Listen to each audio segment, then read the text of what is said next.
બધા વિદ્યાર્થી મિત્રોનું ઉત્ક્રાંતિ ઓનલાઈન ઓડિટર, સબ ઓડિટર, પેટા તિજોરી અધિકારી, અધિક્ષકની પોસ્ટમાં જે આપણે આગળની સિરીઝ ચાલુ રહેવાની છે એના માટે હું હાર્દિક સ્વાગત કરું છું. આ લેક્ચર ઇન ધ સેન્સ આ ક્વેશ્ચનો તમે સમજી લો શું હશે. આગળની સિરીઝ રોજ ચાલુ રહેશે. તમારે શું કરવાનું છે, આ ઓલરેડી પૂછાઈ ગયેલા સવાલ છે. ત્યાં ગઈ એક્ઝામમાં ઓડિટરની જે સીબીઆરટી પદ્ધતિથી જે લેવામાં આવી હતી પરીક્ષામાં, એમાંથી આ પૂછાઈ ગયેલા બધા ક્વેશ્ચન છે. બરોબર, કોઈ અમારા બનાવેલા ક્વેશ્ચન નથી. આ બધા પૂછાઈ ગયેલા છે અને અમુક બનાવેલા હશે. આ સમજો, ગયા વખતે એક સીબીઆરટીમાં એક પહેલેથી મગજમાં કે આમાં તમને અમુક વસ્તુ ન સમજાય કે લોકોએ બનાવેલા ક્વેશ્ચન છે. અને બીજું, અમુક ફેક્ચ્યુઅલ સવાલ છે, અમુક ઇંગ્લિશમાં એમને પૂછાતા શિફ્ટમાં એ સવાલ હશે, અને અમુક સવાલ એવા હશે કે જેનું ટ્રાન્સલેશન બહુ વીક હતું. કારણ કે ગયા વખતે એવું ધ્યાનમાં લેવામાં આવ્યું હતું, one type of Google translate હોય તો ટેકનિકલમાં તમારે એક એક વસ્તુ લીટીએ લીટી વાંચવી પડે તો ટેકનિકલ તમને સમજાય. આ સિરીઝ લાવવાનો ઉદ્દેશ અમારો એ જ છે કે તમને આઈડિયા આવે, તમે જે વાંચો છો અથવા ભવિષ્યમાં સિલેબસ જે ભણાવશું, બરોબર, એમાં કયા રીતે ક્વેશ્ચન સોલ્વ કરવા. તો હું તમને ભાગ પાડી દઈશ કે આ સવાલ ફેક્ચ્યુઅલ છે, તમારી ગમે ત્યાંથી ગોખશો તો ગોખવો જ પડશે. સમય મર્યાદા હોય કે અમુક લિમિટ મર્યાદા હોય આવકોની, તો એ બધા ગોખવા પડશે. બીજો ભાગ એવો હશે કે જે એનાલિટિકલ હોય, કે જે મતલબમાં સમજીને વાંચીને તમને આવડતું હોય. હું શરૂઆતમાં એટલે કહું છું 5 મિનિટ કે આપણે ભવિષ્યમાં સિરીઝ ચાલુ રહેશે, રોજ તમને વિડીયો મળતા રહેશે ફ્રીમાં, બરોબર, યુટ્યુબમાં અથવા ગમે માધ્યમથી. તો તમને હું એ ક્વેશ્ચન સોલ્વ કરવા માટે મતલબ ટ્રીક શીખવાડીશ અથવા હું તમને કહીશ કન્ટેન્ટ. બીજું, ઘણા લોકો પહેલી વાર હોય જેને ન ફાવતું એ ગભરાતા નહીં. એનું કારણ છે, શરૂઆતમાં તમે સિરીઝ જોવો તો તમને એટલે ન ફાવે કારણ કે તમે હજી ટેકનિકલના ટીમના મતલબ ટેકનિકલ ટર્મ અથવા સિલેબસ અથવા ભણ્યા ન હોય અથવા વાંચ્યા ન હોય, એના કારણે થોડીક મુશ્કેલી તમને થાય. પણ આપણે શું કરવાનું છે, અહીંયાથી હું તમને કેવી રીતે સોલ્વ કરવું એ સમજાવીશ. બીજી વસ્તુ, કન્સેપ્ટ એ બોલીશ, અને આવી રીતે કન્સેપ્ટ આપણે ભણશું ભવિષ્યમાં લેક્ચરમાં, ત્યારે આવી રીતે સવાલ સિલેબસમાં સોલ્વ કરતો રહેવાનો છે. એવું આપણે સમજવાનું છે. પેલું છે, અન્યો દ્વારા, જો ટ્રાન્સલેશન એરર આમાં ઘણી હશે, આની એરર નથી પીપીટીની, યાદ રાખજો. આ ગયા વખતે બહુ ટ્રાન્સલેશન એરર હતી પેપરમાં જ. અન્યો દ્વારા લોનની ચૂકવણીની ખાતરી આપતી વખતે કે અન્યો લોન નહીં ચૂકવે તો હું શું કરીશ, ખાતરી આપી દઈશ. એ સુનિશ્ચિત કરવું જોઈએ કે આવકવેરો અધિનિયમ 1961 મુજબ લોનની ચૂકવણી રોકડમાં ખાલી જગ્યાએ વધુ ન હોવી જોઈએ. મતલબ શું કહેવા માંગે છે, ફેક્ચ્યુઅલ સવાલ છે કે તમે કોઈ વ્યક્તિ અન્ય દ્વારા લોનની ચૂકવણી કરવામાં આવશે તેવી ખાતરી બાયફર્કેશન તમે આપો છો, તો જે તે સમયે એવું તમે સુનિશ્ચિત કરવું જોઈએ કે ઇન્કમ ટેક્સ એક્ટ છે 1961 માં મર્યાદા આપેલી છે કે આનાથી વધારે ન હોવું જોઈએ, બરોબર, તો જ તમે ખાતરી આપી શકો. અધરવાઇઝ તમે ખાતરી આપી શકતા નથી. અમાઉન્ટ કેટલી છે, 20,000 જેટલી અમાઉન્ટ છે, બરોબર. તો 20,000 થી વધુ ન હોય એવી અમાઉન્ટમાં તમે ખાતરી આપી શકો કે અન્ય દ્વારા અમે લોનની ચૂકવણી કરી દઈશું. એ 1961 ના ઇન્કમ ટેક્સમાં શું છે, મેન્શન છે. સિલેબસમાં પણ ટોપિક છે. બીજો ટોપિક છે, બરોબર, કે નાણાકીય માહિતી અંગે. તો તમે સમજો, નાણાકીય માહિતી કોને કહેવાય? શબ્દ આપણે તોડવાના છે. પરિવાર, નાણાકીય માહિતી અંગે. તો નાણાકીય માહિતી કોને કહેવાય? તો ભાઈ એટલું સમજો કે નાણાકીય પત્રકો નાણાકીય માહિતી પરથી બનાવવામાં આવે. તો બે કે તેથી વધુ વ્યવહારો જે બને છે, કે જે આર્થિક નિર્ણયો પરથી બે વ્યવહાર બનતા હોય, કે જે નાણાકીય લક્ષણો ધરાવતા હોય, કે જેને એક જગ્યાએ લોખવાના, એક જગ્યાએ વિશ્લેષણ કરવાનું, એક જગ્યાએ વર્ગીકરણ કરવાનું, એના ઉપરથી તારણ કાઢવાનું, આ નાણાકીય હિસાબી પદ્ધતિ કહેવાય. એના પર્યાયમાં એને નામા પદ્ધતિ તરીકે ઓળખવામાં આવે છે. તો એ શું કહેવાય, નાણાકીય માહિતી ઉપરથી, કે વેચાણના આંકડા કેટલા છે, ખરીદીના આંકડા કેટલા છે, સ્ટોક કેટલો છે, દેવાદાર કેટલા છે, લેણદાર કેટલા છે, નાણાકીય માહિતી કહેવાય. તો આ નાણાકીય માહિતી છે એ એક જગ્યાએ લખવામાં આવે. જે કેવામાં લખવામાં આવે, આંકડામાં લખવામાં આવે. તો આંકડામાં લખવામાં આવે તો આંકડામાં લખ્યા એ પોતાની જાતે ન બોલે કે ભાઈ મને શું દુખાવો છે, કેમ નફો નથી થતો, કેમ નુકસાન થાય છે. તો આનું શું કરે, તમે કેલ્ક્યુલેટરથી ગણતરી કરો તો આનું શું આવે, ટોટલ આવે, બરોબર. તો લખાયેલા હિસાબોના સાચાપણાની ખાતરી કોણ કરે? ઓડિટર કરે, અથવા એને ઓડિટિંગ કહેવાય. હું તમને ડીપમાં બોલી આ સવાલ સોલ્વ કરાવું છું, મહેરબાની કરજો. પહેલી વાર છે એ લોકોને ઘણી વાર ઉપરથી જશે. એનું કારણ છે કે તમે ટેકનિકલ ઘણા સમય છોડી ગયા છો, પણ તમને હું ટેકનિક શીખવાડું, આવી રીતે સવાલ સોલ્વ કરવાના હોય, બરોબર. અને જ્યારે તમે બીજી એક્ઝામના સિલેબસ વાંચશો ત્યારે તમને આ સિરીઝ મજા આવશે, બરોબર. તો ભાઈ ઓડિટરની નિમણૂક થાય તો તમને ખબર એનું કામ શું હોય, કે નાણાકીય માહિતી છે આવી બધી, તો એના લખાયેલા હિસાબો છે આ બધા, તો એના સાચાપણાની ખાતરી છે, એની પ્રોસેસ એને ઓડિટિંગ કહેવાશે. જે વ્યક્તિ કરશે એને ઓડિટર કહેવાશે, અને જે કામ થઈ જશે એને ઓડિટ કહેવાશે. તો ભાઈ નાણાકીય માહિતી બધી આપી છે, અને ઓડિટરની ભૂમિકા શું હોય કે, તો સિમ્પલ વિચારો કે જે ભવિષ્યમાં નફા નુકસાન ખાતું, પાકું સરવૈયું અને વેપાર ખાતું બનશે એ દોષ મુક્ત હોય, સાચું પરિણામ દર્શાવે, સાચો નફો દર્શાવે, અથવા આર્થિક સ્થિતિ સારી દર્શાવે. આનાથી વધારે કે ભાઈ કઈ જોવાનું થતું જ નથી, સાચું વાજબી ધ્યાન રાખવાનું છે. તો સમજો શું લખ્યું છે, નાણાકીય પત્રકો પર અભિપ્રાય વ્યક્ત કરવા. તો તમને નાણાકીય પત્રકો એટલે હું ખબર હોવી જોઈએ. આયલું વેપાર ખાતું, નફા નુકસાન ખાતું, પાકું સરવૈયું, રોકડ પ્રવાહ, પ્રવાહ પત્રક, ભંડોળ પ્રવાહ પત્રક, નાણાકીય પત્રકો કહેવાય કે જેના ઉપર બધા નિર્ણય લેતા હોય. તો અભિપ્રાય આપશે આ વસ્તુ. એક MCQ એવો છે. બીજો, માત્ર આંતરિક નિયંત્રણને સમીક્ષા કરવી. તો ભાઈ આંતરિક નિયંત્રણ અંદર શું ચાલે છે, ક્યાં વાત આવે ઓડિટરમાં? મેં તમને વ્યાખ્યા કહી દીધી. બીજી વસ્તુ, હિસાબી નીતિઓ પર નિર્ણય લેવા. હિસાબી નીતિ તો સંચાલકોનું કામ છે, નીતિ નિર્માણનું. આપણું ક્યાં કામ છે? તો આ તો નોર્મલ આપેલા છે MCQ, કઈ વાત જ નથી. નાણાકીય પત્રકો તૈયાર કરવા. નાણાકીય પત્રકો એકાઉન્ટન્ટ તૈયાર કરે અને ઓડિટરની વ્યાખ્યામાં લખેલું છે સાચાપણાની ખાતરી કરશે. તો સાચાપણાની ખાતરી આ ભાઈ જ કરે. તો નાણાકીય પત્રકો પર અભિપ્રાય વ્યક્ત કરવા, ત્યાંનું શું છે? જવાબ છે. આગળ સમજો શું લખેલું છે કે નીચેનામાંથી, બરોબર, નીચેનામાંથી કયો ઓડિટનો પ્રાથમિક ફાયદો છે? તો તમે સમજો. પહેલા હું ફરીવાર રિપીટ કરું છું, આ એક MCQ ની સિરીઝ છે. તમને તમારા માટે ખાલી સમજ શક્તિ પડે એના માટે બનાવવામાં આવી છે. બધા માટે અવેલેબલ હશે. એવું ધારી ન હતા કે આ તમને નથી સમજાતું. રીઝન છે કે તમે જે થોડુંક એકાઉન્ટ વાંચશો, ઓડિટિંગ વાંચશો, એના ફાયદા ગેરફાયદા જોશો ત્યારે તમે સવાલ સોલ્વ કરી શકશો. અને એક ટેકનિક વાંચતી વખતે આપણે ધ્યાન રાખવાનું છે. શું કે ઓડિટનો ફાયદો શું? ઓડિટ શું કામ કરવામાં આવે? લોજિક મારો. ઓડિટ શું કામ કરવામાં આવે? લગ્ન થતા પહેલા આપણા સામે સાસરિયા વાળા ઓડિટ કરાવે. તમાકુ, ગાંજો, દારૂ નથી પીતો ના ભાઈ. શું કરવા?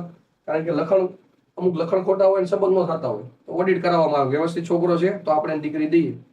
ઓડિટમાં શું કરવામાં આવે કે નાણાકીય પત્રકોની જેટલી હિસાબી માહિતી હતી, આંકડા હતા હમણાં જે આવ્યા આના પહેલા, બરોબર, એમાં બરોબર લખાયેલા છે હિસાબો. તો લખાયેલા હિસાબોના સાચાપણાની ખાતરી કરવી. લખાયેલા હિસાબોના સાચાપણાની ખાતરી કરવાની છે સિમ્પલ ભાષામાં. તો લખાયેલા હિસાબોની સાચાપણાની ખાતરી થાય, ફાયદો શું થાય ઓડિટનો? તો ફાયદો એક જ થાય કે નફા નુકસાન ખાતું સાચો અને વાજબી નફો દર્શાવે છે કે કેમ, બરોબર. બીજી વસ્તુ, પાકું સરવૈયું ધંધાની આર્થિક સ્થિતિ વાજબી રીતે દર્શાવે છે કે કેમ, એ રજૂ કરશે. તો પ્રાથમિક ફાયદો શું? તો સ્પર્ધાત્મક બજાર વિશ્લેષણ પ્રદાન કરે છે. એ કોઈ વાત જ નથી. કંપનીને નફાકારકતા સુનિશ્ચિત કરે છે. નફાકારકતા સુનિશ્ચિત ઓડિટથી ન થાય, બધું વસ્તુ થાય કે ભૂલ અને છેતરપિંડી શોધી શકાય, એવું આવી શકાય ફાયદો. બીજું કે ભવિષ્યની નાણાકીય સફળતાની ખાતરી આપે છે. એ ગૌણ મુદ્દો છે. મુખ્ય પ્રાથમિક મોસ્ટ એપ્રોપ્રિએટ ફાયદો કયો? કે નાણાકીય માહિતીની ચોકસાઈની ચકાસણી કરે કે ભાઈ આ જેટલી માહિતી છે કેવી છે, એકદમ ચોકસાઈ છે અથવા ચોક્કસ છે. એના ઉપરથી તમે જો આર્થિક નિર્ણયો લેશો તમને કોઈ દબો દેશે નહીં. ખ્યાલ આવે છે? ઘણા એના ફાયદા ઓડિટના પ્રાથમિક ફાયદામાં કે ભાઈ છેતરપિંડી અને ગોટાળા શોધીને અટકાવી શકાય છે, બરોબર. કર્મચારી પર નૈતિક અંકુશ રહે છે. ભૂલ થવાની શક્યતા ઓછી થઈ જાય છે. કર્મચારી પર દેખરેખ રહે. તમને મેં કીધું ને, શેર હોલ્ડરના હિતનું રક્ષણ છે. કારણ કે પૈસાનું ધ્યાન રાખી ઓડિટ કરે તો મારા પૈસા રોકાયેલા છે, બરોબર જગ્યાએ રોકાયેલા છે, વાંધો આવે એમ નથી. આ બધી વસ્તુ આમાં આવે. ખ્યાલ આવે છે? તો નાણાકીય માહિતીની ચોકસાઈની ખાતરી કરે છે. આ બધા ગૌણ મુદ્દા થઈ ગયા કે સ્પર્ધાત્મક બજાર વિશ્લેષણ પ્રદાન કરે. આ બધી ક્યાં વાત આવે ઓડિટનું? હિસાબો લખાયેલા છે, તપાસ કરો. તો તપાસ કરો તેનાથી ખબર પડે. હિસાબી નાણાકીય માહિતીની ચોકસાઈની ચકાસણી કરે, વાત પતી જાય, બરોબર.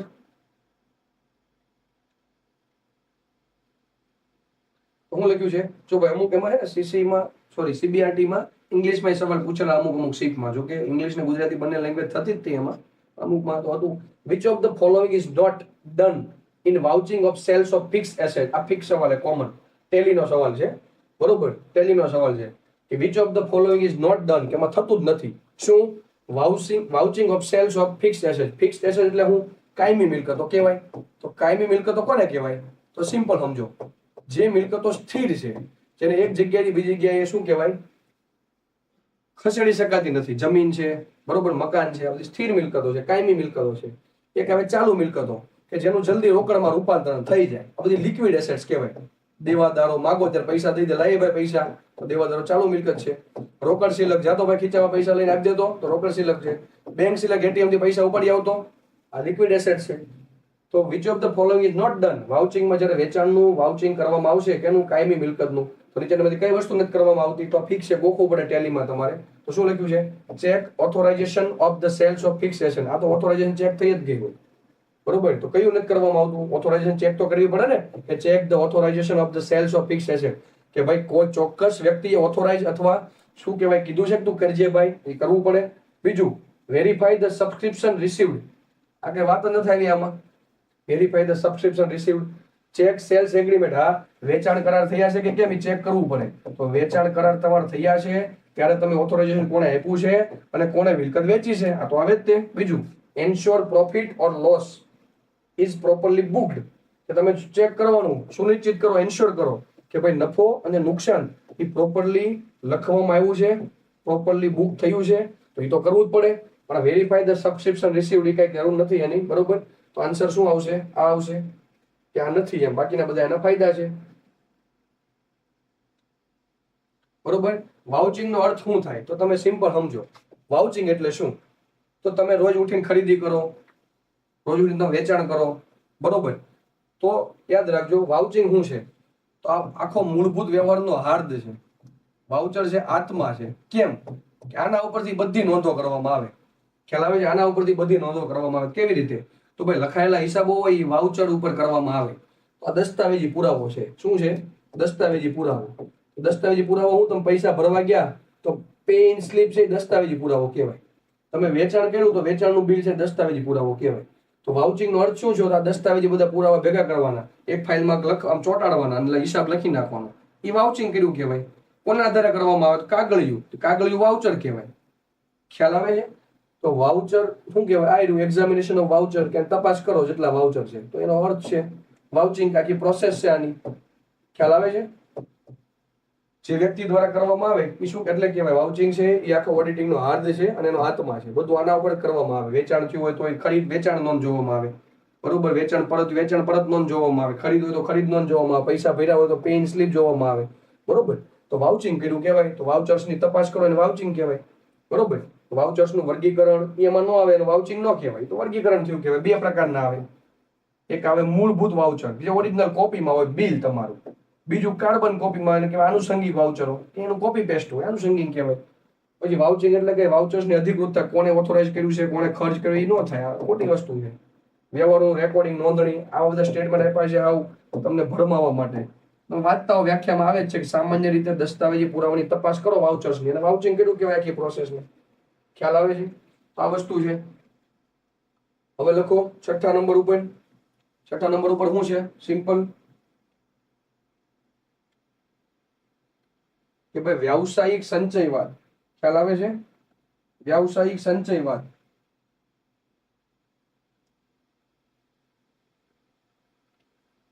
વ્યાવસાયિક સંચયવાદ આ ભાઈ છે ને ઓડિટિંગ નો એક ટર્મ આખી પૂછેલી છે કે વ્યાવસાયિક સંચયવાદ. પ્રોફેશનલિઝમ, સેપ્ટિઝમ શું છે?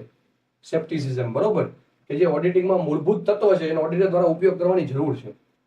તો એટલું સમજો, આ એક પ્રોફેશનલ ટર્મ છે કે વ્યાવસાયિક સંચયવાદમાં ઓડિટિંગમાં મૂળભૂત તત્વ છે ને ઓડિટર દ્વારા ઉપયોગ કરવાની જરૂર છે. ખરેખર તો એક ટર્મ છે આખી, કે શું? અસ્કયામતોને સુરક્ષિત રાખવાનું વલણ. જો અસ્કયામતોને સુરક્ષિત નથી રાખવાની, આના જે આંકડા છે એ બરોબર લખાયા છે એની તપાસ કરવાની છે, બરોબર. આ ન આવે. બીજું, અસામાન્ય સંજોગોને અવગણવાનું વલણ. અસામાન્ય સંજોગો હોય, અવગણનું વલણ, એ પણ આમાં ન આવે, કે જેને વ્યવસાયિક પ્રોફેશનલિઝમ ન કહેવાય. બીજું, દસ્તાવેજો પર આધાર રાખવાનો વલણ. એ તો આધાર રાખવો જ પડે, બરોબર. દસ્તાવેજો પર આધાર રાખો તો ઓડિટરને માહિતી મળે. પણ આ છે એક વલણ, એક એવો ટ્રેન્ડ અથવા એક તમારો કન્સેપ્ટ કે જેમાં પ્રશ્નાર્થ મનનો સમાવેશ થાય. પ્રશ્નાર્થ મન એટલે કેમ? કે કદાચ આ વેપારી અથવા કર્મચારીએ ગોટાળા નહીં કર્યા હોય ને તો પ્રશ્નાર્થ મનનો સમાવેશ થયો કહેવાય. બીજી વસ્તુ કે જાણી બુજીને ગોટાળા, છેતરપિંડી, ભૂલ બધા ભેગા કરીને કરે તો આમાં કઈ પકડાય જ નહીં, એવું નહીં થયું હોય ને. બીજી વસ્તુ, મારા દ્વારા જે હિસાબ કરવામાં આવ્યા છે, ધ્યાન રાખવામાં આવ્યું છે, એમાં વાજબી કુશળતા, બરોબર, ને દેખરેખ રાખવામાં આવી છે કે કેમ, ઈ ચેક કરવું. અને શું કહેવાય? વ્યાવસાયિક સંચયવાદ કહેવામાં આવે છે, બરોબર. હવે શું છે ભાઈ? સિમ્પલ જોઈ લો કે નીચેનામાંથી ઓડિટિંગ પર કયા ધોરણો સ્વતંત્ર ઓડિટરના ઉદ્દેશને વ્યાખ્યાયિત કરે છે? આ તો સિમ્પલ હતું. ખ્યાલ 200 નંબરનું હતું મતલબમાં, બરોબર. એસે આની આ તો તમે વાંચો ને તમને ફેક્ચ્યુઅલ વસ્તુ છે. જે ઓડિટિંગના સ્ટાન્ડર્ડ છે, બરોબર, એમાં 200 નંબરમાં એવું કીધું હતું કે સ્વતંત્ર ઓડિટરના ઉદ્દેશને વ્યાખ્યાયિત કરે છે. 200 નંબરનો આર્ટિકલ હતો, એમાં કીધું હતું સ્વતંત્ર ઓડિટર તરીકે ભાઈ મારી વ્યાખ્યાયિત કરવામાં આવે છે. નેક્સ્ટ વસ્તુ જુઓ કે નીચેનામાંથી કયું સંસ્થાના આંતરિક નિયંત્રણોમાં શું છે? નિયંત્રણ પર્યાવરણનો ભાગ નથી. નીચેનામાંથી કયું સંસ્થાના આંતરિક નિયંત્રણોમાં નિયંત્રણ પર્યાવરણનો ભાગ નથી? તો ભાઈ કઈ વસ્તુને તમે સમજો, સંસ્થા ચલાવવાની છે એટલે ઓર્ગેનાઇઝેશન હશે. આ પબેટ ટાઈપ સવાલ છે. આ સંચાલનમાંથી સોરી પૂછો છે, સંચાલનમાંથી છે. એક ઓર્ગેનાઇઝેશન માં ચલાવવાનું છે. તમને ખબર હોવી જોઈએ ઓર્ગેનાઇઝેશનમાં કર્મચારી હોય, ભરતી કરવામાં આવે, છૂટા કરવામાં આવે, બદલી કરવામાં આવે. બીજું, કર્મચારીઓ તો શું હોય, એની સત્તા હોય, એની જવાબદારી હોય. આ કર્મચારી વ્યવસ્થા તંત્ર આખું છે. એમાં ભાઈ એક સપાટીના હોય, ઉપલીના હોય, નીચલીના હોય, એ ધ્યાન રાખવા જરૂર નથી. આમાં એક કર્મચારી દ્વારા બીજા કર્મચારીનું પગારદાર નિમાયેલો હોય, એના કાર્યની દેખરેખ રાખતો હોય, એવું સમજી લો. તો એ શું કરે, ઇન્ટરનલ કંટ્રોલ કરતો હોય, એકબીજાને ધ્યાન રાખે. કેવાનો મતલબ, બે ભાઈ હોય ઘરે અને એક ભાઈ ખરાબ થઈ જાય, બગડી જાય, માવો પાન માવા સિગરેટ પીવા હમણાં બાપાને કહી દે, આંતરિક નિયંત્રણ રાખ્યું કહેવાય. તો આંતરિક નિયંત્રણમાં જે નિયંત્રણ રાખવામાં આવે એમાં કયો આનો ભાગ નથી, તો તમે શાસન અને સંચાલનના કાર્યો પર નિયંત્રણ રાખ્યું જ કહેવાય.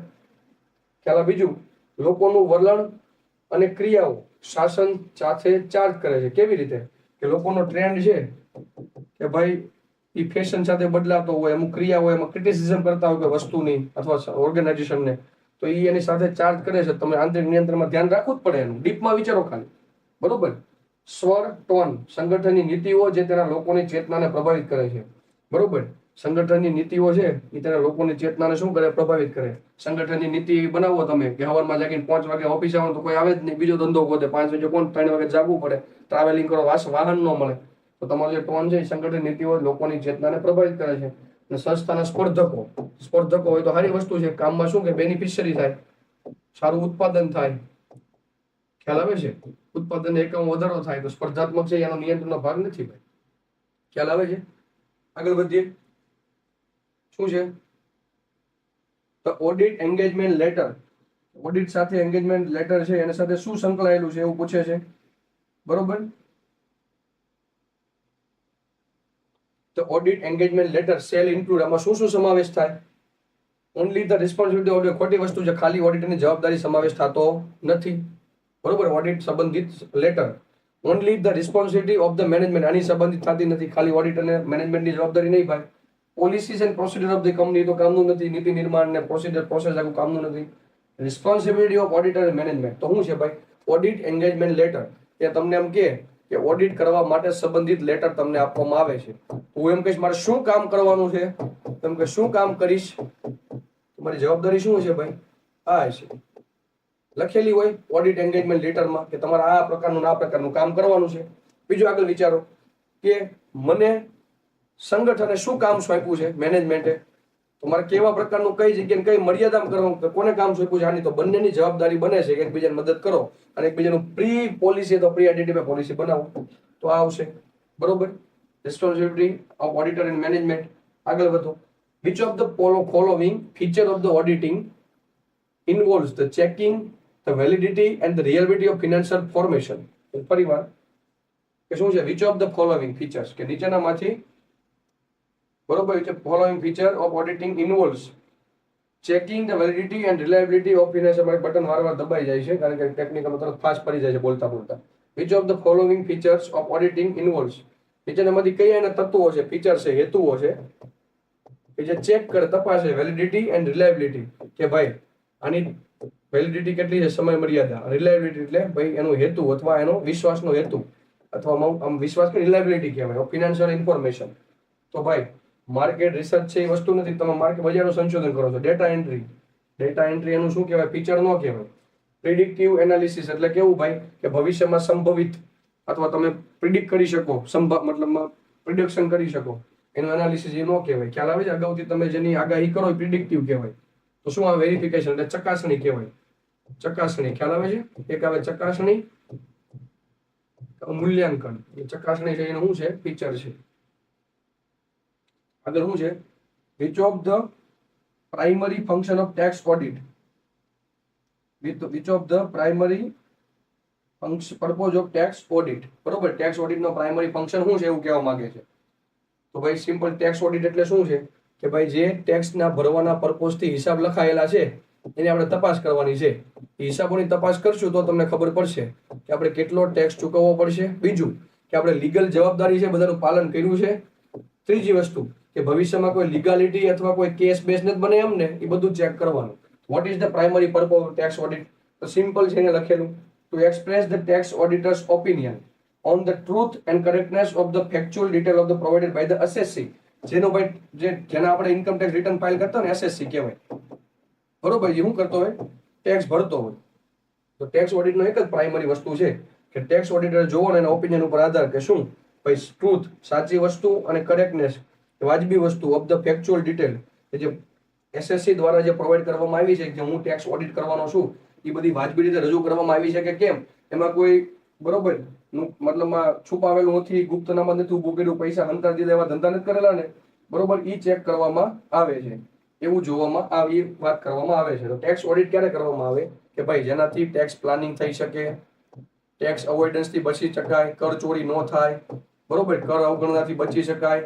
આના માટે શું કરીએ આપણે? ટેક્સ ઓડિટ કરીએ. એ લખાયેલા હિસાબોના સાચાપણાની ખાતરી કર્યા પછી એસએસસી દ્વારા જે પણ માહિતી રજૂ કરવામાં આવી છે એ કાયદાકીય દ્રષ્ટિએ સાચી છે, ઇન્કમ ઓથોરિટીમાં સાચી છે, એ ચેક કરવાનું છે સિમ્પલ ભાષામાં. આગળ વધો. ટેક્સ ઓડિટ અહેવાલ તૈયાર કરતી વખતે આ ફેક્ચ્યુઅલ સવાલ છે. ટેક્સ ઓડિટનો અહેવાલ તૈયાર કરો ત્યારે કલમ 40A3 મુજબ જો રોકડમાં કરવામાં આવેલી ચૂકવણી રકમ ખાલી જગ્યા કરતા વધી જાય તો કોઈ પણ ખર્ચને મંજૂરી આપવામાં આવશે નહીં. તો રોકડ રકમની મંજૂરી તમારે નહીં આપવામાં આવે. ક્યારે? કે ચૂકવણી રકમ આનાથી વધી જાય તો સિમ્પલ છે, 20,000, 30,000, 10,000 રૂપિયા. ખોટો સમય નહીં બગાડવાનો એક એમસીક્યુ વાંચવા માટે.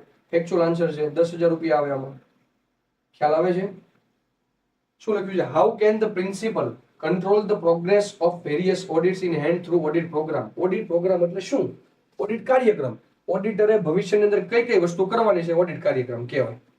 ખ્યાલ આવે છે કે મારે ભાઈ આવી રીતે વાર્ષિક ઓડિટ કરવું છે, આવી રીતે ખાતાની તપાસણી કરીશ, આવી રીતે હું સંકલન કરીશ, તો ઓડિટ પ્રોગ્રામમાં બધું લખેલું હોય. તો how can the principal control the progress of various audit? Audit પ્રોગ્રામમાં શું શું કંટ્રોલ કરે?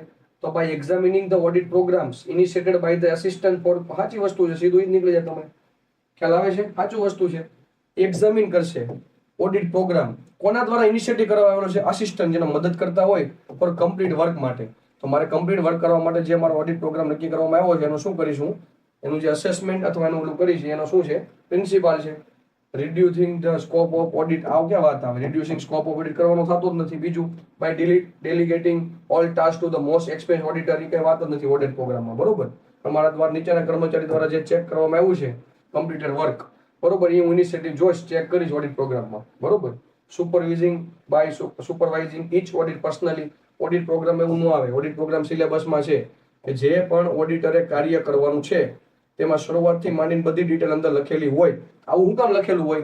કે એક જેઠાણી દ્વારા પોતું મારીને જાય ઘરમાંથી, બરોબર, તો દેરાણીને કેમ ખબર પડે કે પોતું માર્યું? કેમ? દેરાણી પાછી પોતું મારી દે તો ઓલું કે આપણે ખાતા કે મેં પોતું મારીને થાય કે મેં માર્યા હતા, બે પોતા માર્યા.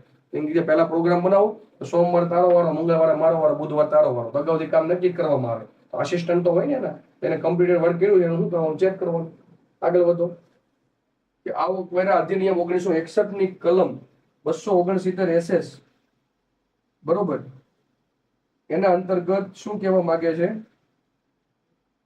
ટેક્સ ઓડિટ રિપોર્ટ તૈયાર કરતી વખતે નીચેનામાંથી કઈ વસ્તુઓ સાથે સંબંધિત? ફેક્ચ્યુઅલ સવાલ છે. આવકવેરા અધિનિયમ 1961 માં કલમ 269 SS ટેક્સ ઓડિટ રિપોર્ટ તૈયાર કરતી વખતે નીચેનામાંથી કઈ વસ્તુ સાથે સંબંધિત છે? સિમ્પલ ગોખી જ નાખજો. લીધેલી અથવા જમા કરેલી લોન. આ સવાલ છે ને ભાઈ, તમને ઓલામાં ભણાવી દેવામાં આવશે, કોર્સ ચાલુ હશે એમાં આખું ટેબલ આપી દેવામાં આવશે લખી કે આ રીતે કલમો બધી છે. તમારા ભાઈ નો યાદ રહે તો વાંધો નહીં. લીધેલી અથવા જમા કરેલી લોન. આગળ વધીએ. ઇન્વેસ્ટિગેશનનો પ્રાથમિક હેતુ શું? ઇન્વેસ્ટિગેશન એટલે શું થાય? તપાસ. બીજી ભાષામાં એને કહેવાય અન્વેષણ. તો યાદ રાખો, અન્વેષણ કોને કહેવાય? તો સિમ્પલ, તમારા લગ્ન થાય ને તમારા બાયોડેટા કોકને મોકલ્યો હોય તો વચ્ચે વાળા તપાસ કરાવે. ખ્યાલ આવે છે? કે જોયા ભાઈનું કામ કેવું છે, અન્વેષણ કહેવાય, તપાસ કહેવાય. તો એકાઉન્ટની ભાષામાં શું કહેવાય? કે કોઈ પણ હિસાબને ઊંડાણપૂર્વક તપાસ કરવી અથવા શરૂઆતથી માંડીને ઊંડાણપૂર્વક તપાસ કરવી, જે ઊંડાણપૂર્વક હોય. બીજી વસ્તુ હિસાબોની તલસ્પર્શી તપાસ છે. ત્રીજી વસ્તુ ચોક્કસ હેતુ માટે હોય. શેના માટે હોય? ચોક્કસ હેતુ માટે. ચોક્કસ હેતુ થઈ ગયો ને ભાઈ, તમારે લગ્ન થવા બાયોડેટા, તો ચોક્કસ હેતુ માટે હોય.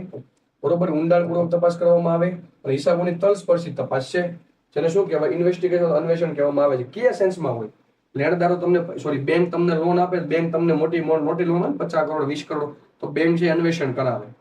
બીજી વસ્તુ, નવો ભાગીદારનો પ્રવેશ થવાનો હોય તો કંપની અન્વેષણ કરાવે. એનું કામ કેવું છે, પૈસા બરોબર માંગે છે ને, એ શું કહેવાય? અન્વેષણ કહેવામાં આવે છે. તો સિમ્પલ વસ્તુ લખ્યું છે, તથ્ય, ફેક્ટ સ્થાપિત કરવા છોકરો હારો છે કે કેમ, ઊંડાણપૂર્વક પરીક્ષણ કરવામાં આવે કે ભાઈ રેડી છે ને, ખાઈ પીવા વ્યવસ્થિત છે ને. આ જવાબ આવે. શું થઈ ગયું? ઇન્વેસ્ટિગેશન તપાસનો પ્રાથમિક હેતુ છે. બરોબર. બીજું છે how should the auditor of the adequacy, બરોબર, auditor of the adequacy, how should the auditor the adequacy of the provision for depreciation. Okay, how should the auditor, ભાઈ કેવી રીતે ઓડિટરે કરવો જ જોઈએ, શું એડિક્વેસી એટલે પૂરતો, જરૂરિયાત પૂરતો, of the provision for depreciation by ignoring if it does not affect the profit figure significantly. આવી રીતે નહીં. કહેવાનો મતલબ શું છે કે ભાઈ ઘસારાને સંબંધિત જે પ્રોવિઝન છે એના માટે ઓડિટર શું કરવું જોઈએ, તો અહીં લખ્યું છે નેગ્લેક્ટિંગ કરી દો કે ભાઈ પ્રોફિટને અસર કરે છે. ખોટી વસ્તુ છે, ઘસારો અસર કરે છે નેગ્લેક્ટિંગ ને, ખોટી વાત છે. By ensuring it aligns with the companies accounting policies and applicable accounting standard. સાચી વસ્તુ છે, તમે એન્શ્યોરિંગ કરો કે કંપની જે અકાઉન્ટિંગ પોલિસી બનાવે છે, હિસાબી નીતિઓ, સીધી લીટીની પદ્ધતિ બનાવી, ઘટતી જતી બાકીની પદ્ધતિ, એન્ડ એપ્લિકેબલ અકાઉન્ટિંગ સ્ટાન્ડર્ડ કે સ્ટાન્ડર્ડ એપ્લિકેબલ કરવા માટે શું કહેવાય જરૂરી છે ખરું, બરોબર, એ તપાસ કરશે. તો પ્રોવિઝન સાચી વસ્તુ છે. બીજું શું લખ્યું છે, by comparing it with industry average. એની જરૂર નથી, પણ ડેપ્રિસિએશનનો પ્રોફિટ ધ્યાન રાખવો પડે, નકર નફો શું કહેવાય નુકસાન તમારે વેઠવું પડે, બરોબર. શું વેઠવું પડે, નુકસાન વેઠવું તમારે પડે. તો ભાઈ બીજો નંબરનું સાચું ટોપિક છે. વિચારો, for which of the following types of entities is the tax audit report mandatory. જો આ બધા છે ને પૂછેલા સવાલ છે, ઇંગ્લિશમાં જ આવેલા છે કે for which of the following types of entities is the tax audit report mandatory, કે નીચેનામાંથી કઈ પ્રકારની એન્ટિટી છે કે જે ટેક્સ ઓડિટ રિપોર્ટ મેન્ડેટરી છે. A partnership firm with the turnover of 2 crore. ખોટી વસ્તુ છે, 2 કરોડના ટર્નઓવરનું નથી, વચ્ચે હતું એ 50 લાખ વાળું હતું સમથિંગ, બરોબર, તો આમાં આવતું નથી. બીજું છે by ensuring it aligns with the companies accounting policy applicable accounting standard, બરોબર, તો એ રિપોર્ટ તમારે મેન્ડેટરી છે. By comparing it industry average. થોડી ટાઈપિંગ મિસ્ટેક થઈ લાગે છે બંને ક્વેશ્ચનમાં, સવાલમાં થોડીક મિસ્ટેક છે ભાઈ, માફ કરજો, ટાઈપિંગ એરર થઈ છે ટાઈપરાઇટરથી, બરોબર. એમસીક્યુ ખોટા હશે કદાચ. Auditor is required to mention the UDIN in each audit report being signed by him. ઓકે, ઓડિટરે જરૂરી છે ખરેખર બધી વસ્તુ કે યુડીએન રિપોર્ટ મૂકે ઓડિટનો ત્યારે સાઇન પોતાની જાતે કરવી હોય છે, મેં ઓડિટ કરેલા છે. The applicability of UDIN number is mandatory from which of the following dates. UDIN number કદાચ થઈ ગયો છે 2019 ફેબ્રુઆરીમાં થયો છે આઈ થિંક, બરોબર.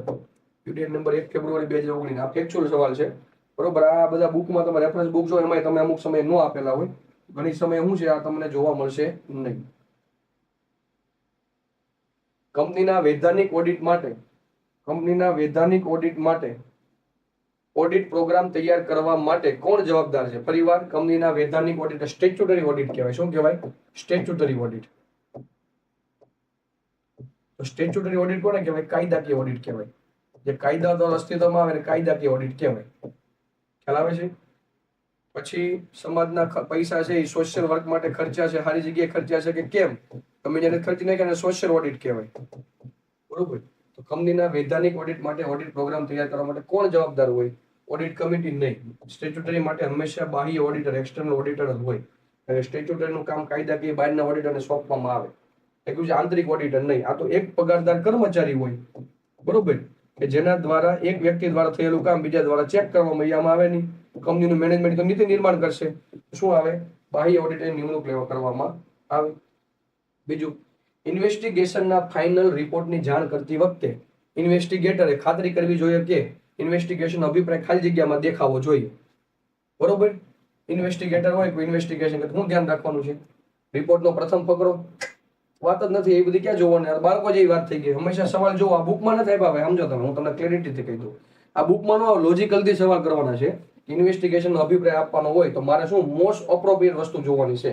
તો મારે શું ખાતરી કરવાની ફાઇનલ રિપોર્ટ વખતે? પ્રથમ ફકરો જોવાનો, તો વાંહેલું કઈ જોવાનું જ નહીં. બીજું, વિષય પર ભાર મૂકવા વાળો ફકરો. વિષય પર ભાર મૂકવાનો ફકરો જોવાનો, ઉપર નીચે પ્રસ્તાવના એન્ડિંગ કઈ નહીં ભાઈ, બરોબર. રિપોર્ટનો છેલ્લો ફાઇનલ ફકરો, તો ફાઇનલ ફકરો કન્ક્લુઝન ફકરો કહેવાય. રિપોર્ટમાં ગમે તે એવું કઈ કહે છે નહીં, ફાઇનલ ફકરો તમે જુઓ તો ઇન્વેસ્ટિગેશન અભિપ્રાય આમાં દેખાવો જોઈએ. કેમાં? આમાં. કહેવાનો મતલબ શું છે કે જિંદગીમાં છેલ્લું કન્ક્લુઝન ક્યારે હોય? તમારું બ્રેકઅપ થાય ત્યારે. કે મને ખબર હતી કે આપણે બે છેલ્લે સુધી નહીં જઈએ કે તો અહીંયા સુધી તારે હાલવાનું મને સારું લાગ્યું, એ શું થઈ ગયું? ફાઇનલ ફકરો. એને જેવું થયું ને એ વસ્તુ થઈ, બરોબર. તો આવું થઈ ગયું. રિપોર્ટનો ફાઇનલ ફકરો, એમાં અભિપ્રાય દર્શાવેલો હોય એ જોવે કે આથી હું તમને કહેવા માંગુ છું કે અહીં મિલકત કરતા દેવાનું પ્રમાણ વધારે હતું, એટલા માટે ભવિષ્યમાં આ લોકોને ચૂકવવા પાત્ર જવાબદારી વધારે ઊભી થાય. શા માટે? દેવા છે ને મતલબ આ લેણદાર વધારે છે, પૈસા દે દઈને થાકી જાઓ તમે, બરોબર. તો રિપોર્ટનો છેલ્લો ફકરો. લોજિકલ સવાલ, અમુકની વાંચવાની જરૂર જ ન હોય ખરેખર, પણ તમે બરોબર. નાણાકીય નીતિના સંદર્ભમાં રેપો રેટ શું દર્શાવે છે? નાણાકીય નીતિના સંદર્ભમાં રેપો રેટ શું દર્શાવે છે એવું પૂછે છે. બરોબર. તો તમને સિમ્પલ ખબર, રેપો રેટ શું છે? તો ભાઈ મોનેટરી પોલિસી કોણ બનાવે? આરબીઆઈ બનાવે, જેનું ક્વોન્ટિટેટિવ સાધન છે. ભાઈ આ એમસીક્યુ ચાલે છે, હું ડીપમાં તમને કન્સિડર ન ભણાવી શકું. તો સિમ્પલ યાદ રાખો કે આરબીઆઈ છે ને મોનેટરી પોલિસી દ્વારા વ્યાજના દર અને પૈસાનો પુરવઠો કંટ્રોલ કરે. ક્યાંય જગ્યાએ પૈસા ઢગલા ન થાય એબ્ઝોર્બ કરવાનું આરબીઆઈ કરે મોનેટરી પોલિસી નીતિ અંતર્ગત. એમાં શું કરે? એક બેંક હોય જેને વેપારી બેંક કહેવાય અને પોતે આરબીઆઈ હોય. એ ટૂંકા ગાળા માટે પૈસા આપે, બરોબર. અને બદલામાં શું મુકાવે? જામીનગીરી, જેને રેપો રેટ કહેવામાં આવે. ગોતો. વેપારી બેંકો મધ્યસ્થ બેંક પાસેથી જે દરે ઉધાર લે, સાચી વસ્તુ છે. લાંબા ગાળા લે તો બેંક રેટ કહેવાય. ટૂંકા ગાળા માટે જામીનગીરી ગીરવે મુકાવે કોલેટરલ તરીકે, તો શું કહેવાય? રેપો રેટ કહેવાય. ફરજિયાત કેશ રૂપિયા 4% અથવા જે અમુક ટકા હોય લખવા, તો સીઆરઆર કહેવાય. ગોલ્ડ મૂકવા, ગવર્મેન્ટ સિક્યુરિટી મૂકવા, ટ્રેઝરી બિલ, ટી બિલ મૂકવા, એને શું કહેવાય? એસએલઆર કહેવાય. કયું આવશે ભાઈ? આ આવશે. ફેક્ટર આવક, ફેક્ટર ઇન્કમ. તો ઇન્કમ ક્યારે થાય? તો ફેક્ટર ઇન્કમના મુખ્ય ઘટકો કયા? અને બાપા કોણ? આ ચાર વસ્તુના. તો સમજો, ફેક્ટરીના પ્રોડક્શન થાય તો હમણાં ચાર, મતલબ કોઈ વસ્તુનું પ્રોડક્શન થાય તો ઉત્પાદનના ચાર સાધન કહેવાય. જમીન, મૂડી, શ્રમ ને નિયોજક. તો જમીન, મૂડી, શ્રમ, નિયોજકમાંથી આવક શું મળે? જમીનમાંથી મળે ભાડું, મૂડીમાંથી મળે વ્યાજ, જમીન, મૂડી, શ્રમમાંથી મળે વેતન, અને વિનિયોજકમાંથી મળે નફો. તો આના ઘટક થઈ ગયા ફેક્ટર ઇન્કમ કહેવાય. આ બધી ફેક્ટર આવક કહેવાય. બરોબર. ઉપભોક્તા અને ખર્ચ અને બચત. તો ઉપભોક્તા તમે બધા છો, એક બાજુ તમે ખર્ચ કરો છો, એક બાજુ તમે શું કરો છો? બચત કરો છો. એ વસ્તુ કોઈ દી આમાં આવે નહીં. આગળ છે વેચાણની આવક. એ તો ધંધાદારી વેચાણ જે કરતા હોય, બરોબર, એની આવક થઈ ગઈ. એ પણ વસ્તુ આમાં આવતી નથી. સરકારની સબસિડી, અનુદાન, એ ક્યાં? ફેક્ટર ઇન્કમ કહેવાય. આ ચાર વસ્તુ આપણા ઉત્પાદનના સાધનો છે, એમાં જે આવક થાય શું કહેવાય? ફેક્ટર ઇન્કમ કહેવામાં આવે છે. આગળ વધો. વ્યૂહાત્મક, સ્ટ્રેટેજિક ડિસઇન્વેસ્ટમેન્ટ એટલે હું? પહેલા ડિસઇન્વેસ્ટમેન્ટ એટલે હું તો યાદ રાખો, સીપીએસસી અથવા સરકાર છે એ સીપીએસસી ના સેન્ટ્રલ પબ્લિક સેક્ટર એન્ટરપ્રાઇઝિસના ઉપક્રમો હોય, એમાંથી 49% સુધીનો હિસ્સો કોને વેચે? સરકારી કંપની હોય, પ્રાઇવેટને વેચી દે, પણ 51% ભાગીદારી પોતાની પાસે રાખે. તો એને શું કહેવાય? મૂડી વિનિવેશ કહેવાય, અથવા ડિસઇન્વેસ્ટમેન્ટ કહેવાય. જો 51% કરતા વધારે કોકને આપી દે તો એ તો ખાનગીકરણ થઈ ગયું. બરોબર. વ્યૂહાત્મક સ્ટ્રેટેજી કોને કહેવાય? તો જાહેર ક્ષેત્રના એન્ટરપ્રાઇઝીસમાં નિયંત્રિત હિસ્સો વેચવો. નિયંત્રિત હિસ્સો એટલે કેવો? કેમ કે 49% વેચી જો, પણ 51% એની પાસે શું છે? નિયંત્રણ છે હજી. તો નિયંત્રણ હિસ્સો વેચવો. આવું કે હેમલું સંશોધન અને વિકાસમાં રોકાણ. ડિસઇન્વેસ્ટમેન્ટમાં પૈસા જ દેવાના, મૂળ હિસ્સો વેચી દેવો છે. તો હિસ્સો જાહેર જનતા શેર વેચવા. હેમલું કોઈ દી આપણે હિસ્સો વેચવાનો 49% સુધી. કંપનીમાં લઘુપતિ હિસ્સો વેચો. બરોબર. એટલે આ વસ્તુ આવશે. જાહેર ક્ષેત્રનું ઓડિટિંગ જાહેર ક્ષેત્રની સંસ્થાઓમાં અનુકૂળ પરિસ્થિતિઓ સર્જવામાં કેવી રીતે મદદ કરે છે? પહેલી વસ્તુ સમજો, જાહેર ક્ષેત્રનું ઓડિટિંગ કરવાનું હોય તો થોડી ઢીલ રાખવી પડે. શું કરવા? કારણ કે જાહેર ક્ષેત્રનું હોય એટલે પબ્લિક વેલફેર કરવાનું હોય. સિમ્પલ યાદ રાખો. કોઈ નફાના ઉદ્દેશથી હશે ને, આ ગોતો ટોપિક, ગોતો આમાં તોડો. તો જાહેર ક્ષેત્રનું ઓડિટિંગ જાહેર ક્ષેત્રની સંસ્થાઓમાં અનુકૂળ પરિસ્થિતિઓ સર્જવામાં કેવી રીતે મદદ કરે? તો સંસાધનના દુરુપયોગ વધારીને. એ થોડો દુરુપયોગ વધારે જાહેર ક્ષેત્રમાં, ખોટી વસ્તુ છે. જાહેર ક્ષેત્રનું ઓડિટિંગ કરવું હોય તો દુરુપયોગ તમે ઘટાડવાનો હોય. બીજું, નિયમોનું પાલન ન કરવા પ્રોત્સાહન. નિયમનું પાલન ના પાડો તો કોઈ ના પાડો. બિન કાર્યક્ષમતાને પ્રોત્સાહન આપો. અમુકના કેપેસિટી પ્રોત્સાહન કરો. કાર્યક્ષમ બને, એફિશિયન્ટ બનાવો. બધી વસ્તુ. નૈતિક વર્તનને વધુ મજબૂત કરો. સાચી વસ્તુ છે. નૈતિક વર્તનને વધુ મજબૂત કરો અને પાન માવા કઈ ગમે ત્યાં કાગળ ન નાખો. એનો મતલબ શું થઈ ગયો? કે જાહેર ક્ષેત્રની સંસ્થાને તમે અનુકૂળ પરિસ્થિતિ ઊભી કરી છે. બરોબર. એટલે આ એક તો તમે સમજો, અમુક વસ્તુ એવી ડાયરેક્ટ પ્રેક્ટિકલ તમને પૂછે છે, અને આપણે શું કરીએ છીએ ખબર? દીધે દીધ વાંચ્યા રાખીએ આખો દી. એની કઈ જરૂર છે નહીં. બરોબર. હવે જુઓ, આગળ વધો. કે which type of economics deal with facts and cause and effect relationship. કે ભાઈ કેવા પ્રકારના ઇકોનોમી એવું વિચાર કરે છે, ડીલ કરે છે? ફેક્ટ એટલે કેવું ભાઈ? ફેક્ચ્યુઅલ બધી વસ્તુ, આંકડાઓ અથવા જે છે એ હકીકત વાળી. કોઝ એના પરિણામો, એની ઇફેક્ટ, એની શું અસર થશે. તો સીધી વસ્તુ છે. બિહેવિયરલ ઇકોનોમિક્સ આવે ને, વર્તનવાદી વાળા બધા. બરોબર. એ બધા કેવા આવે? Behavioural economics. એ લોકોના બિહેવિયર અથવા વર્તન ઉપર બધું નક્કી કરતા હોય. બીજું છે, આગળ વધો, બિહેવિયર. પ્રવાહ ચલ, ફ્લો વેરિયેબલ્સ. પેલા ચલ કોને કહેવાય? ફેરફાર થાય. સાંભળો. વેરિયેબલ્સ કોને કહેવાય? ફેરફાર થાય ને વારે ઘણા ખબર વાંચવા 5 મિનિટ ચા પીવા ઉભા થાય, ઘડીક પેરનું ઢાંકણું ગોતન, ઘડીક સ્પાઇરલ ગોતન, એ બધા વેરિયેબલ કહેવાય. તો પ્રવાહ ચલ કોને કહેવાય? સિમ્પલ સમજો, ચોક્કસ સમયે માપવામાં આવેલો જથ્થો, સિમ્પલ છે, એ પ્રવાહ ચલ કહેવાય. બરોબર, આ તો સ્થિર રહે છે, ખોટી વસ્તુ છે. કોઈ ચોક્કસ સમયગાળા દરમિયાન ખોટી વસ્તુ, એક એવો જથ્થો જે માપી શકાતો નથી. આ વસ્તુ પ્રવાહ ચલ એટલે ચોક્કસ સમયે માપવામાં આવેલો જથ્થો.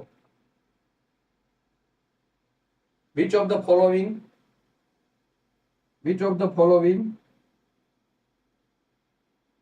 is not an outlet of income generation for middle class families? પરિવાર, which of the following is not an outlet of economic generation for middle class family? Which of the following is not an outlet of income generation? Okay, નીચેનામાંથી કઈ વસ્તુ છે કે જે income generation, આવકને સ્ત્રોત ઊભી કરવા માટે મિડલ ક્લાસ માટેનો એક આઉટલેટ નથી? બરોબર, તોડી નાખો સવાલ. ઇન્કમ જનરેશન, આવકનો સ્ત્રોત ઊભું કરવા માટે મિડલ ક્લાસ ફેમિલી માટે ઈ નથી. ઓકે, ઇન્વેસ્ટમેન્ટથી આવકનો સોર્સ થાય નહીં. સેલરાઇઝ એમ્પ્લોયમેન્ટથી થાય. સ્મોલ સેલ એન્ટરપ્રાઇઝ નાનો ભાગીદાર કરે તોય થાય. તો કયો નથી ઇન્કમ જનરેશન મિડલ માટે? તો જનરેશનલ વેલ્થ નથી એનો ભાગ. બીજું જો શાસન, ગવર્નન્સના બરોબર સંદર્ભમાં જાહેર ક્ષેત્રનું ઓડિટિંગ શું ફાળો આપે છે? ભ્રષ્ટાચાર નો વધારે ભાઈ, ખ્યાલ આવે છે? શું કરે? ભ્રષ્ટાચાર નો થવા દે. સિમ્પલ વસ્તુ છે, ભ્રષ્ટાચાર થવા દેશે નહીં. શાસન ગવર્નન્સના સંદર્ભમાં જાહેર ક્ષેત્રનું ઓડિટિંગમાં શું ફાળો હોય? ગવર્નન્સમાં ભ્રષ્ટાચાર ન થવા દે, વધારે છે, ખોટું થઈ ગયું. કાયદાના નિયમની અવગણના કરે, થોડું અવગણના કરે, કાયદા નિયમની જાળવણી કરે. એક નંબર પ્રેક્ટિકલ સવાલ છે, બુક વાંચવાનો ફાયદો જ નથી અમુક વસ્તુમાં. ગવર્નન્સમાં ઓડિટિંગ કરવું હોય જાહેર ક્ષેત્ર તો શું ફાયદો છે? કાયદા નિયમની અવગણના કરે, ખોટી વસ્તુ, ભ્રષ્ટાચાર વધારે, ખોટી વસ્તુ છે.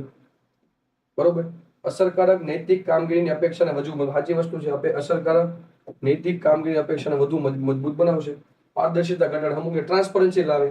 જાહેર ક્ષેત્રમાં કામગીરી કરી ઓડિટિંગથી તો કાયદો અને નિયમને શું કરવા પડે? માન્યતા આપવી પડે. ભ્રષ્ટાચારને શું કરે? ઘટાડે. ટ્રાન્સપરન્સી શું કરે? વધારે.